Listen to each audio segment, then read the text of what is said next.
আমি এখন অনুরোধ জানাচ্ছি আমাদের মধ্যে উপস্থিত অতিথি অতিরিক্ত পুলিশ সুপার পদে পদোন্নতি প্রাপ্ত জনাব মোহাম্মদ এমদাদ হোসেন স্যারকে আমাদের এই উৎসব সম্পর্কে সংক্ষিপ্ত কিছু বলার জন্য।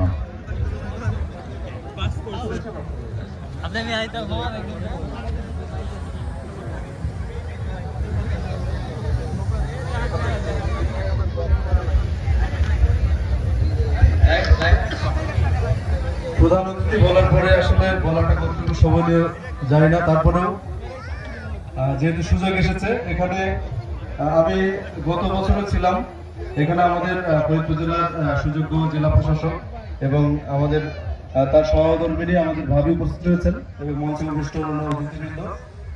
এটা আসলে ফরিদপুরে আমি প্রায় 2 বছরের অধিক কর্মরত রয়েছি।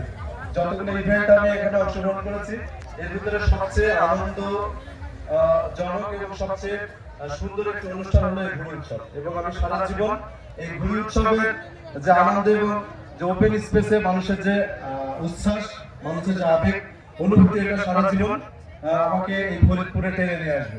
এই জন্য যারা এর আয়োজক এবং যারা এখানে অংশগ্রহণ করেন, ফরিদপুরের সর্বস্তরের একেবারে ছেলে বুড়ো থেকে শুরু করে যুবক তরুণ যুবতী সব শ্রেণী পেশার মানুষ কিন্তু এখানে এই অনুষ্ঠানে অংশগ্রহণ করে। আমি মনে করি ফরিদপুর জেলার জন্য এটি একটি ইউনিক একটি প্রোগ্রাম। এটি ভবিষ্যতে আরো ভালো করবে এটা আমি প্রত্যাশা করি। আমার মনে হয় ঘুড়ি উৎসব এরকম কক্সবাজারে আমরা দেখি, কক্সবাজারে একটি ঘুড়ি উৎসব হয় আরো বর্ণাঢ্য। তো ভবিষ্যতে হয়তো এটা 8ম ঘুড়ি উৎসব হতে যাচ্ছে। ভবিষ্যতে যে ঘুড়ি উৎসবগুলো হবে আমার মনে হয় বাংলাদেশের একটি অনন্য সাধারণ একটি উদাহরণ নিয়ে ফরিদপুরের এই ঘুড়ি উৎসব সামনের দিনে জায়গা করে নেবে।